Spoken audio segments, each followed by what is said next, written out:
오늘 말씀을 통해서 우리가 함께 새 노래라는 제목으로 은혜를 나누기를 원합니다. 일곱 나팔 재앙이 끝나고요. 일곱 대저 심판 전까지 내용이 계시록 12장부터 15장 4절까지였습니다. 재앙들 사이에서 계시록의 계시와 예언을 추가하는 설명이라고 했죠. 보충해주는 그러한 역할을 하는 내용들입니다. 그런데 이 계시록 12장에서 15장까지의 말씀은 사실 간단한 내용이 아닙니다. 참으로 중요한 이 보충의 내용들이지만 상당히 중요하고 여러 가지 핵심적인 내용들이 많이 있지요. 계시록 12장에서는 큰 용 사단이 아기를 낳는 여자를 박해하고 여자의 남은 자손과 싸우려고 바다 모래 위에 서 있는 말씀이 나옵니다. 그리고 13장에는 아들을 낳은 여자를 박해하는 데 실패한 용이 이제 사단은 두 하수인 바다에서 나온 짐승과 바로 적그리스도와 땅에서 올라온 짐승 거짓 선지자들을 통해서 하나님의 계명을 지키며 예수의 증언을 가진 성도들과 교회를 박해하지요. 그리고 용과 짐승은 많은 사람들을 미혹하여 적그리스도를 섬기고 짐승의 표를 받게 하는 말씀입니다. 또한 박해의 시간은 하나님의 의에 제한되지만 이때 성도들이 땅에서 살면서 경험하게 되는 것, 참으로 고통스러운 환란들입니다. 절대로 이전에 경험할 수 없었던 그러한 모습들입니다. 감옥에 갇히고 순교를 당하며 생계를 유지하기조차 힘든 고통을 당하게 되지요. 이때 믿음의 성도에게 필요한 것이 무엇일까 하는 것입니다. 오늘 본문이 말씀이 바로 그것을 우리에게 말씀하는 것이죠. 주님은 성도에게 인내와 믿음이 필요하다고 하십니다. 오늘 살아가는 성도들도 언제 환란의 때가 올지 모르는 시대를 우리가 살아가고 있습니다.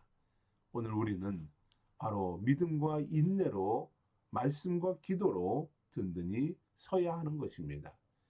주님은 마지막 때에 즉 인자가 올 때에 세상에서 믿음을 보겠느냐 하셨습니다. 그만큼 환란 중에 믿음을 지키기가 어렵고 온전한 믿음을 찾기도 힘들다라는 말씀이죠. 그러나 주님은 말씀하죠.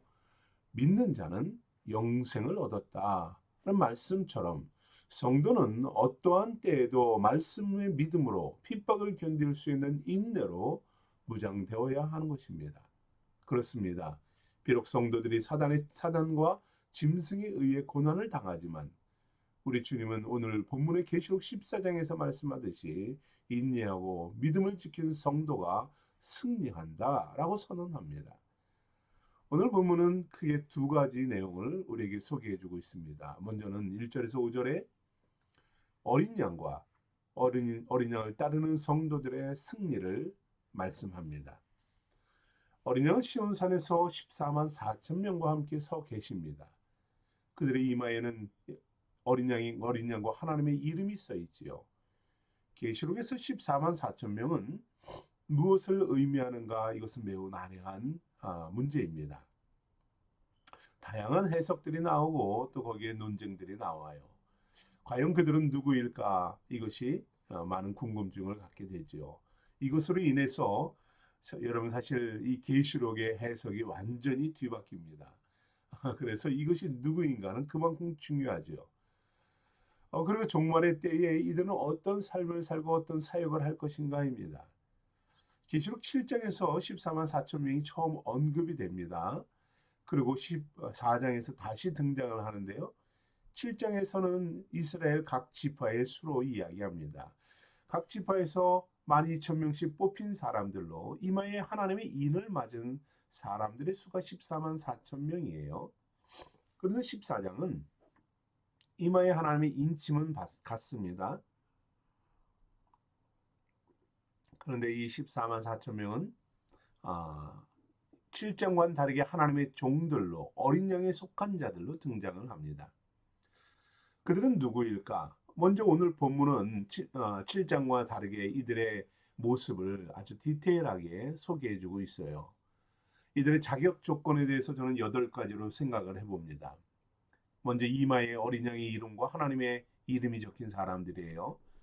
이것은 다른 말로 이마에 666이라는 짐승의 표를 받지 않은 사람들이다라는 의미입니다. 환난의 때에 믿음을 지키고 끝까지 견뎌 믿음으로 승리한 사람들이다. 믿음으로 죽기도 하고 감옥에 갇히기도 하고 굶주리기도 하고 끝까지 믿음을 지켜서 하나님 앞에 올라간 하나님의 부름을 받은 믿음의 사람들이다라는 사실을 분명하게 이야기하고 있지요. 보좌와 내 생물과 그 장로들 앞에서 새 노래로 하나님을 찬양하는 사람들이다. 여기서 새 노래라는 것은 아주 재밌는 흥미로운 단어입니다. 그리고 셋째로는 땅으로부터 속량함을 받은 사람들이다. 구속함을 받은 사람들이다 라고 말합니다. 그리고 여자들로 더불어 몸을 더럽힌 일이 없는 정결을 지킨 사람들이다 하고요. 어린 양이 가는 곳이면 어디든지 따라다니는 사람들이다. 주님이 가는 곳에 나도 가고 주님이 원하는 일을 하는 사람들이다 합니다. 사람 가운데 하나님과 어린 양에게 드리는 첫 열매로 속량을 받은 사람들이다. 그리고 입에는 거짓말을 찾을 수 없고 흠잡을 데가 없는 사람들이다라고 이렇게 8가지로 우리에게 소개해주고 있습니다. 이런 말씀을 배경으로 보면 14만 4천 명은 일반 성도들과는 좀 다른 그런 모습이 있어요. 구별된 사람들 같습니다. 또한 이 14만 4천 명은 계시록 7장에서 말하는 그 유대인 중에 구원받은 숫자다라고 말하기가 애매합니다. 전통적으로는 이 14만 4천 명은 유대인과 관련됐다라고 생각을 합니다. 그런데 오늘 본문은 전혀 그와 다르지요. 어느 특정 국가나 지파로 부르지 않습니다. 여기서 말하는 유대인은 아마도 우리 지형적인 그런 유대인이 아니라 하나님의 선택된 백성들이다라고 하는 것이 오히려 더 합당하지 않을까 하는 생각이 들기도 합니다. 바로 그러나 이들은 특정 국가나 지파는 아님에도 불구하고 믿음의 행위와 순결함으로 구속받은 자들이다라는 사실은 분명합니다. 마지막 때까지 끝까지 남아서 하나님의 모든 고난과 환난과 악한 자와 이러한 짐승들의 환난을 견디고 끝까지 믿음을 지켜 구원받은 사람들, 순교함을 당한 사람들로 보는 것이 오히려 더 합당하지 않을까 하는 생각을 해봅니다. 요한은 어린 양 곁에 서서 큰 소리로 합창하는 이 무리들의 소리를 듣습니다. 이 음성은 14만 4천 명 4천의 종들이 하나님의 보좌 앞과 내 생물과 장로들 앞에서 노래를 부르는 것이에요. 이 노래는 하나님께 구속받은 이후에 부르는 노래입니다. 그래서 새로운 노래라고 하죠. 새로운 노래, 이 말은 일반적으로 알려지지 않은 노래라는 사실입니다. 다른 사람들이 따라 부를 수 없는 노래, 함께 공감할 수 없는 그런 노래다라는 것이에요. 물론 그 노래를 듣고 은혜를 받고 공감을 하고 우리가 감사함이 있지요. 그러나 이것은 그들만의 노래라는 것입니다. 왜냐하면 구속받은 자들의 경험에서 나오는 노래이기 때문이에요. 다양한 삶과 신앙의 특징들이 있습니다. 그 속에서 그 사람만의, 그리고 그 환경에 처한 사람만 알 수 있는 고백의 찬양의 노래라는 것이에요. 여러분, 예를 들어서 간증이 있죠. 간증 같은 찬양입니다. 성도들은 간증을 들을 때 어떻습니까? 얼마나 은혜롭습니까? 얼마나 감사합니까? 저렇게도 신앙생활을 하는구나. 저렇게 은혜를 받는구나 라고 생각을 합니다. 그죠? 내가 직접 경험한 것은 아닙니다. 완벽하게 이해는 할 수 없어요. 그렇지만 잘 견뎠다, 이겼다 하면서 함께 기뻐합니다. 이 새 노래는 바로 그와 같은 노래다라는 것이에요. 그들이 부릅니다. 그들만 경험했고 그들만 아는 거예요. 일반 사람들도 그럴 수 있지, 잘했지 라고 생각하지만 나의 경험이 아니기 때문에 그들만 새롭게 부를 수 있는 노래입니다. 이 노래는 바로 우리를 구속하신 예수 그리스도를 찬양하는 노래이죠. 구속의 노래입니다. 예수 그리스도께서 어떻게 나를 구원하셨고 죄를 속량하셨고 나를 지키셨고 나를 구원하셨는지 부르는 노래입니다. 이 노래는 땅에서 속량을 받은 14만 4천 밖에는 능히 이 노래를 배울 자가 없더라 라고 합니다. 우리도 여러분 이와 같이 간증과 구속의 찬양이 있기를 소망합니다. 나만의 찬양이 있어야지요. 그냥 내가 좋아하는 찬양이라는 것보다는 물론 이제 그렇게 시작할 수 있어요. 아, 이건 나와 나의 삶과 내 신앙 간증과 너무 일치한다라는 찬양이 있을 수 있습니다. 그러나 이제는 나만의 간증이 필요합니다. 이제는 나만의 경험이 필요하죠. 내가 하나님 만난 하나님, 내가 경험한 하나님, 나를 사랑하는 하나님, 나를 구속하신 그 하나님을 찬양하는 나만의 고백입니다. 언제 어디서나 우리 하나님은 그러한 분입니다라고 말할 수 있는 것이에요. 들어서가 아니라 경험해서, 체험해서, 하나님을 만나고 동행해서 내가 고백하는 고백입니다. 이제 이번 주 금요일에 우리 고 박재희 집사님 장례 예식이 있습니다. 저는 그분을 오래 만난 것은 아니죠. 제가 우리 교회 와서 처음 뵀으니까요. 그런데 뵈면서 너무 그분만의 경험과 간증이 풍성하다는 것을 보았습니다.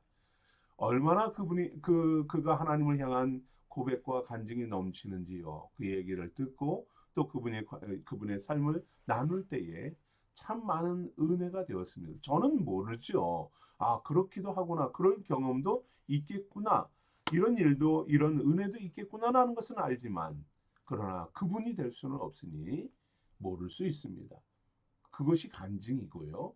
그것이 24만 4천이 부르는 그러한 고백의 노래인 것입니다. 오늘 아마 박재희 집사님은 주님 앞에서 이 노래를 부르고 있을 것입니다. 새로운 노래입니다. 그 천상에 있는 모든 사람들이 그 노래를 들으며 함께 은혜를 받고 함께 하나님을 찬양하는 것이죠. 모든 사람들이 그의 고백을 들으면서 우리 하나님이 이와 같이 저를 구원하셨노라. 우리 하나님이 이와 같이 성도들을 이끄시는구나. 함께 주님을 경배하는 것입니다. 이것이 얼마나 은혜가 되는 모습입니까? 저도 그와 같길 원하고요. 여러분에게도 권면드립니다. 우리도 하나님 앞에 가서 그와 같이 간증하고 그와 같이 고백하며 하나님이 나를 이렇게 구속하셨노라 찬양할 수 있는 우리만의 찬양과 간증이 넘치기를 원합니다. 저절로 주어지는 것이 아니에요. 오늘 말씀 14만 4천은 환난에서 구속함을 받은 사람들이라고 했습니다. 믿음으로 살아갈 때에만 비로소 있는 것이에요. 여러분, 이와 같이 믿음으로 승리하는 오늘이 되기를 원합니다. 그리고 이것은 그럼 어떤 의미가 있나요? 성량이란 영적으로 예수 그리스도를 믿음으로 얻는 죄사함과 구원을 얻게 되었다라는 말입니다. 로마서 3장에 보면 그리스도 예수 안에 있는 성량으로 말미암아 하나님의 은혜로 값없이 의롭다 하심을 얻은 자 되었느니라 하십니다. 죄에서 구원하시는 하나님의 은혜를 속량한다라고 말하는 것이에요. 이런 속량의 은혜, 의로움을 경험하며 살아가는 것입니다. 이와 같은 찬양이 나오는 것이지요. 하나님이 나에게 베푸신 은혜를 찬양하는 것이에요. 나를 의롭게 하심을 찬양하는 겁니다. 내가 본래는 그러한 사람이 아닌데, 내가 본래는 어리석고 연약하고 죄를 범할 수밖에 없는, 내가 이전 같으면, 예수를 알기 전 같으면 내 마음대로 살아갈 수밖에 없었던 자인데, 내가 하나님의 은혜로 속량함을 받아서 이와 같이 의롭게 되었다라고 찬양하는 것이죠. 이것이 우리의 간증인 것입니다. 그런데 오늘 본문에 나오는 이 속량은 이보다 조금 더 다른 의미가 있는 것 같습니다. 그것은 바로 로마서 8장의 말씀과 같지요. 우리 곧 성령의 처음 익은 열매를 받아 우리까지도 속으로 탄식하여 양자될 것 곧 우리 몸의 속량을 기다리느니라. 이것은 무엇입니까? 영적인 구원입니다. 구속입니다. 그리스도인의 최종적인 소망인 부활 신앙이지요. 부활을 의미하는 것입니다. 오늘 본문에 나온 새 노래를 부른 14만 4천 명의 성도는 예수 그리스도를 믿고 의로움을 받은 것 넘어서 이제 구원받은 부활한 성도들을 상징하는 것입니다. 이들은 첫째 부활한 성도들로 하나님의 말씀과 예수 그리스도의 증거로 인해 목배임을 받은 순교자로 보는 것이 저는 더 합리적이다라고 이해를 합니다. 14만 4천 명. 물론 유대인의 지파를 이야기할 수도 있고요. 믿는 성도들이라 할 수도 있습니다. 그러나 무엇보다 이들은 목배의 마지막 때의 환란의 날에 주님을 믿고 온전한 믿음의 간증과 찬양을 가지고 목배임을 받은 순교자들이다라는 것이 저의 이해입니다. 이들은 하늘 보좌 앞에 있는 시온산에서 주님과 함께 서서 새 노래를 부릅니다. 주님은 저와 여러분에게도 구속의 노래로 초대하십니다. 특별한 성령의 은혜를 주십니다. 구속받은 백성으로 살아가라고 하십니다. 예수님께서 어떻게 우리를 구속하셨는지 삶에서 내가 경험하고 간증하고 체험한 이 노래를 부르며 주님과 함께 살아가자 하십니다. 이것으로 주께 영광을 돌리는 것입니다. 여러분은 어떠한 노래로 주님께 구속의 은혜를 노래할 것입니까? 부활한 후에 주님의 천사, 주님 보좌 앞에서 우리는 어떤 노래로 주님께 영광을 돌릴 것입니까? 믿음의 삶을 살아갑시다. 오늘도 은혜를 사모하며 살아갑시다. 은혜 가운데 살아가며 체험하며 믿음을 견디고 인내하며 주께 영광된 삶을 살아갑시다. 구속받은 성도의 기쁨을 노래합시다. 천상에서 하나님의 속량을 찬양하며 기쁨으로 경배하는 것입니다. 오늘 비록 여러 가지 아픔과 고통들이 있다 할지라도 주님이 나를 속량하셨다는 이 믿음으로 인내하며 나아가는 우리 생수의 성도들이 되기를 원합니다. 두 번째 오늘의 말씀은 지상에서 새 천사들에 의해서 하나님의 구원의 복음과 심판에 대한 메시지가 선포됩니다. 하나님은 복음이 선포되기를 원하시는 분이에요. 그죠? 그래서 천사들에게도 영원한 복음을 가지고 선포하라라고 하십니다. 모든 살아있는 존재들이 영원한 복음을 들을 수 있는 기회를 갖게 하시는 것이에요. 마지막 심판의 때까지 복음이 선포되게 하시는 것입니다. 복음을 통해서 하나님을 두려워하며 하나님께 영광을 돌리며 하나님을 경배하며 믿음을 지키며 나아갈 수 있도록 하시는 것이에요. 심판을 내리기 전 마지막 기회입니다. 하나님께 복종하고 이끌기를 원하시는 하나님의 마음이 천사들을 통해서 복음이 전파되는 것이에요. 천사를 통해서 복음을 전파하시는 하나님은 오늘 우리에게도 복음의 증거자가 되라 하십니다. 복음이 선포되도록 하나님이 가장 기뻐하고 믿음의 성도들이 주께로 돌아오게 하는 이 복음이 선포되도록 돕기 위해서 오늘 저와 여러분은 무엇을 해야 할까요? 매일의 삶에서 하나님을 예배하며 영광 돌리며 경배하며 주변인들에게 복음을 선포하는 증거하는 믿음의 성도가 되기를 소망합니다. 믿음이 연약한 이들이 있다면 권면하면서 또한 하나님을 모르는 이들이 있다면 생명의 구원이 어디에 있는지를 증거하면서 복음을 찬양하는 삶으로 나아가기를 원합니다. 복음의 메시지에는 악의 패배를 선포하기도 해요. 오늘 8절의 말씀을 보면 두 번째 천사는 무너졌도다 큰 성 바벨론이요 모든 나라의 그의 음행으로 말미암아 진노의 포도주를 먹이던 자다라고 말합니다. 사단의 제국은 강하고 거대하고 무소불위의 권세를 누리는 것처럼 행동합니다. 그러나 거대한 사단의 제국은 결국 쓰러지게 된다. 사단은 패배자로 남는다라는 것을 선포하는 것이지요. 사단은 패배했다라고 이미 선포하는 것입니다. 아무리 그가 왕성한 그러한 악을 행한다 할지라도 세상의 편에 서고 바벨론 악한 자의 편에 서는 것은 결국 진노의 포도주를 마시는 어리석은 행위다라는 사실을 선포하는 것입니다. 또한 복음은 항상 경고를 포함하고 있습니다.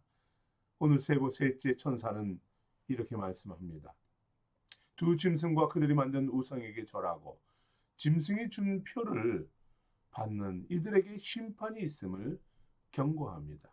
성도들은 어느 편에 설 것인가를 결정하라 하십니다. 사단의 포도주를 마신 사람들은 하나님의 진노의 포도주를 맛보게 된다는 사실입니다. 하나님은 사단을 택했던 모든 사람들에게 진노를 내리시는 분입니다. 어떤 자비도 없이 회개할 기회는 이미 받았으나 돌이키지 못하는 이러한 심판의 자리이죠. 결국 이들은 자신들의 행한 대로 불과 유황으로 타는 고난과 파멸을 당하게 된다는 사실입니다. 모든 악과 함께 파멸을 당한다는 사실입니다. 그렇습니다. 영혼은 하나님을 대적하고 범죄한 인생들이 받는 형벌도 반드시 영원하다는 사실을 기억해야 합니다. 이렇게 마지막 심판을 선포하는 이때에도 믿음의 성도는 하나님의 계명과 예수에 대한 믿음을 지키는 성도가 되어야 합니다. 고난과 환난과 믿음으로 인내하는 그리고 견디는 성도입니다. 이러한 여러분에게 주님은 하늘로부터 오는 위로와 은혜를 베푸시는 것입니다. 비록 오늘 힘들지만, 오늘 어려움이 있지만, 오늘 고통스럽지만, 그러나 그 속에서 내가 하나님을 믿음으로 견딜 때, 인내할 때에 하나님은 그것이 우리에게 간증이 되게 하고 그것이 하나님께 가서 새로운 찬양이 되게 한다는 사실을 기억하십시오. 오늘의 간증이 내가 하나님 앞에서 부르는 찬양이 된다는 사실, 여러분 얼마나 감동스럽습니까? 얼마나 은혜롭습니까? 예수 안에서 바로 이와 같은 은혜가 있는 것입니다. 그렇기에 믿음의 성도들은 마지막 환난 중에서도 예수 안에서 죽는 것이지요. 왜냐하면 그것이 놀라운 축복이며 그것이 놀라운 간증이기 때문입니다. 14만 4천 명과 같이 구속과 속량함을 받은 삶의 체험으로 찬양합시다. 은혜와 믿음의 증거를 가지고 주님을 찬양하는 이러한 성도가 되기를 원합니다. 오늘 주님께서 여러분과 함께 부르고 싶어하는 그 노래를 불러나가는 우리 성도들이 되기 원합니다. 믿음의 성도들에게 또한 구원하심과 안식과 쉼을 주시는 하나님의 은혜와 자비가 우리 생수의 성도들과 함께 하기를 소망합니다. 우리 함께 기도하겠습니다.